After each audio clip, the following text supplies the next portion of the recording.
17 महीने तिहाड़ जेल के सीकचों में बंद रहने के बाद आज माननीय सर्वोच्च न्यायालय ने दिल्ली के शिक्षा क्रांति के जनक मनीष सिसोदिया जी को बेल दी है। वैसे सुप्रीम कोर्ट से बहुत सारे लोगों को जमानतें मिलती रही हैं, लेकिन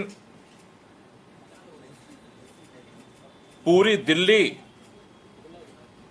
और पूरा देश जो शिक्षा क्रांति के रूप में एक उम्मीद के रूप में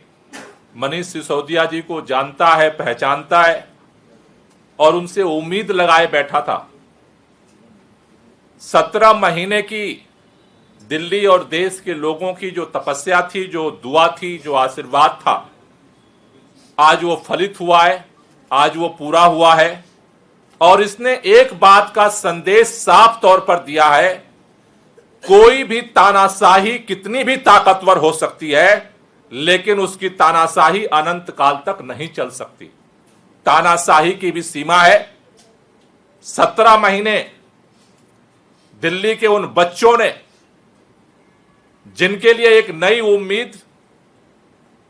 एक नया सपना गढ़ा मनीष सिसोदिया ने, उन परिवारों को, बच्चों को आईआईटी में, मेडिकल में सेलेक्ट करवा करके एक नई राह दिखाई। दिल्ली के अंदर सरकारी स्कूलों के रिजल्ट प्राइवेट स्कूलों से ज्यादा ला करके यह साबित किया कि जब पूरा देश ये बात मान चुका था कि सरकारी शिक्षा में कोई परिवर्तन नहीं हो सकता और एक एक दिन गिना जा रहा था कि किस दिन देश के सभी सरकारी स्कूलों में ताले लगेंगे और प्राइवेट स्कूलों में ही बच्चों का भविष्य सुरक्षित रह सकता है, उस मिथक को तोड़ा मनीष सिसोदिया ने। अरविंद केजरीवाल जी के नेतृत्व में सरकार ने जिस तरह से काम किया, केवल वादा नहीं किया, सपने को हकीकत में बदल करके एक देश को एक नई उम्मीद दी। उस उम्मीद को कुचलने के लिए षड्यंत्र करके, बिना तथ्य के, बिना सबूत के, जिस तरह से 17 महीने मनीष सिसोदिया जी को जेल में रखा गया,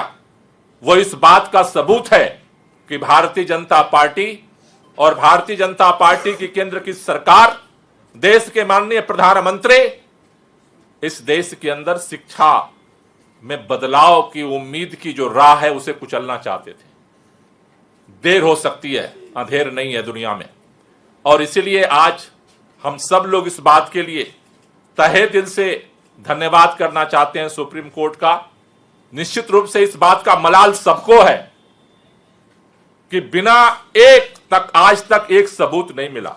17 महीने सीबीआई और ईडी ने दिल्ली के उप मुख्यमंत्री को जेल में रखा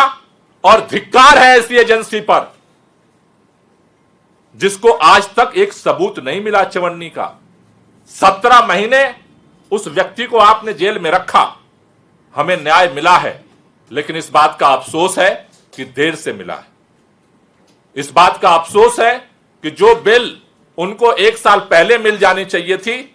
न्यायिक प्रक्रिया में डिले की वजह से आज 17 महीने बाद वो बिल मिली है। इस बात को लेकर के दिल्ली के लोगों को मलाल है, लेकिन देर आए खुशी लेकर के आज सुप्रीम कोर्ट का फैसला आया है। मैं दिल्ली के लोगों को और देश के लोगों को बधाई देना चाहता हूं कि केवल उप मुख्यमंत्री नहीं, जल्द ही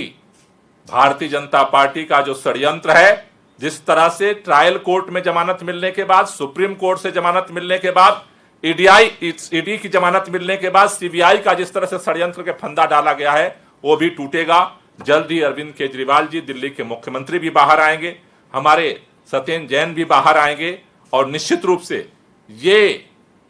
मनीष सिसोदिया जी की जमानत, उसके पहले संजय सिंह जी की जमानत और आगामी दिनों में जल्द ही सभी नेताओं की जमानत इस बात का प्रमाण है कि तानाशाही कितनी भी ताकतवर हो सकती है, लेकिन उसका अंत जरूर होगा।